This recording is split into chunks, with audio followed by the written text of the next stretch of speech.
নমস্কার প্রিয় দর্শক, শুভ সকাল। আমি সঞ্জিতা। আজ বুধবার 28 জানুয়ারি আমাদের নিউজ চ্যানেলে আপনাকে স্বাগতম। যদি খবরটি ভালো লাগে তাহলে অবশ্যই লাইক করুন এবং চ্যানেলটি সাবস্ক্রাইব করুন। আসুন আজকের গুরুত্বপূর্ণ খবর। আজকের প্রথম খবর দেখে নিই। সিনেমায় গান গায়কে বিদায় জানালেন অরিজিৎ সিং।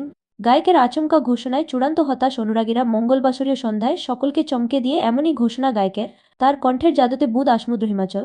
সেই অরিজিৎ সিং আর ছায়াছবির জন্য গান গাইবেন না। মঙ্গলবাসরীয় সন্ধ্যায় সকলকে চমকে দিয়ে এমনই ঘোষণা গায়কের। এই যেন বিনা মেঘে বজ্রপাত।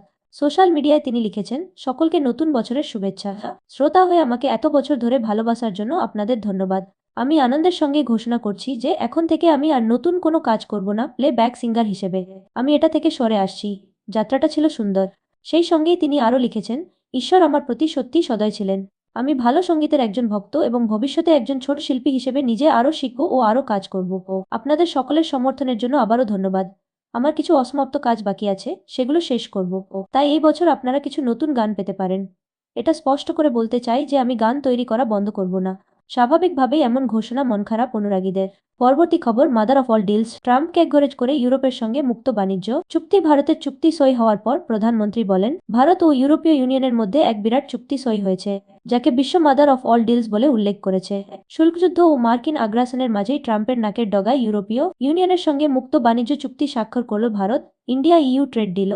মঙ্গলবার সকালে ইউরোপিয়ান কাউন্সিলের প্রেসিডেন্ট আন্তোনিও কোস্টা ও ইউরোপীয় ইউনিয়নের প্রধান উর্সুলা ভনের উপস্থিতিতে এই চুক্তি সই করেন প্রধানমন্ত্রী নরেন্দ্র মোদী।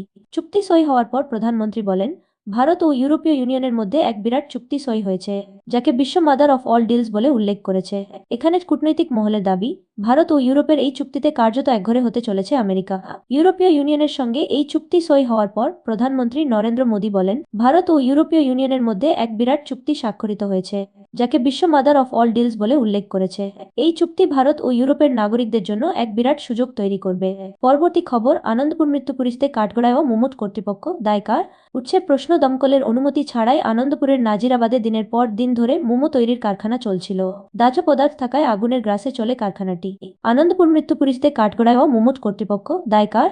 উঠছে প্রশ্ন, আনন্দপুরের স্বজনহারাদের হাহাকার। নিজস্ব চিত্র নামেই যত চমক। কাজের বেলায় চরম উদাসীনতার পরিচয় দিল নামি food giant wow momos. Bypass লাগোয়া আনন্দপুরের আনন্দপুর প্রত্যন্ত এলাকা নাজিরাবাদের জলাজমিতে দমকলের অনুমতি ছাড়াই তৈরি হয়ে গিয়েছিল কারখানা। প্রশাসনের নজরদারির আড়ালে ব্যবসা তরতরিয়ে বেড়ে উঠবে, এমনটাই বোধহয় ভেবেছিল কর্তৃপক্ষ। কিন্তু বিপদ যখন আসে কাউকে রেয়াত করে না।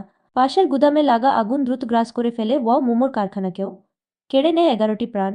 আনন্দপুরের এত বড় অগ্নিকাণ্ডের প্রেক্ষিতে ফোনে ওয়াও মোমোজের এক কর্ণধার সাগর দারিয়ানির সঙ্গে যোগাযোগের চেষ্টা হয়েছিল, কিন্তু তিনি ফোন ধরেননি, হোয়াটসঅ্যাপ মেসেজেরও জবাব দেননি। তবে পরে সংস্থার তরফে বিবৃতি দিয়ে জানানো হয়। পরবর্তী খবর, অহেতুক স্যার শুনানিতে ডাক কেন? কমিশনের বিরুদ্ধে সুপ্রিম কোর্টের দ্বারস্থ জয় গোস্বামী। শুনানির শুরুতেই কমিশনের থেকে নোটিশ পান কবি জয় গোস্বামী। কমিশনের বিরুদ্ধে ক্ষোভ উগড়ে দেন তিনি। 2002 ভোটার তালিকায় নাম থাকা সত্ত্বেও তাকে কেন শুনানিতে ডাকা হয়েছে, প্রতিবাদে সুপ্রিম কোর্টে মামলা করলেন কবি জয় গোস্বামী। সোমবার মামলার শুনানি। শুনানির শুরুতেই কমিশনের থেকে নোটিশ পান কবি জয় গোস্বামী। কমিশনের বিরুদ্ধে ক্ষোভ উগড়ে দেন তিনি। এবার কমিশনের বিরুদ্ধে দেশের সর্বোচ্চ আদালতে মামলা ঠুকলেন কবি।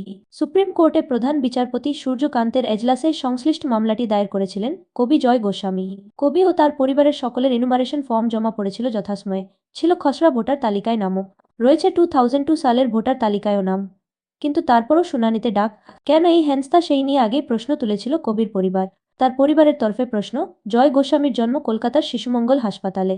তার বেড়ে ওঠা রানাঘাটে মামার বাড়ি ডোভার লেনে। 2024 সালে লোকসভা নির্বাচনেও তিনি ভোট দিয়েছেন। এসবের পরেও কেন তাকে শুনানিতে ডাকা হলো? এই মুহূর্তে অসুস্থ কবি জয় গোস্বামী। এই অবস্থায় শুনানিতে তাকে ডাকা মানে হেনস্থা। সেই হেনস্তার প্রতিবাদেই সুপ্রিম কোর্টের দরজায় কবি। পরবর্তী খবর, বঙ্গে প্রথম ভাষণেই নিতিনের মুখে নজরুল রামমোহন। বিজেপিরম্বিনী নীতিতে বাঙালিয়ানাজের ছাপ। প্রথম ভাষণেই শুভেন্দু অধিকারীর নীতি খারিজ করলেন নিতিন। বাংলার মাটিতে প্রথম ভাষণে সেভাবে রাজনৈতিক বক্তব্য শোনা গেল না বিজেপি সভাপতির মুখে।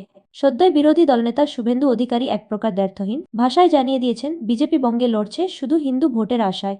হিন্দুদের বাড়িতে গেরুয়া পতাকা টাঙানোর নিধানও দিয়েছিলেন বিরোধী দলনেতা। শুভেন্দুর সেই উগ্র হিন্দুত্ববাদের নীতি বঙ্গের প্রথম বক্তৃতায় এক প্রকার খারিজ করে দিলেন বিজেপি সভাপতি নিতিন নবীন। দুর্গাপুরেকমল মেলাজায় এসে তিনি ভাষণ শুরু করলেন কাজী নজরুলের নামে। একই সঙ্গে বঙ্গের অন্য মনীষীরাও উঠে এলেন তার ভাষণে। আপনাদের একটি লাইক এবং সাবস্ক্রাইব আমাদের খবর খুঁজে পেতে সাহায্য করে, তাই দয়া করে লাইক এবং সাবস্ক্রাইব করুন।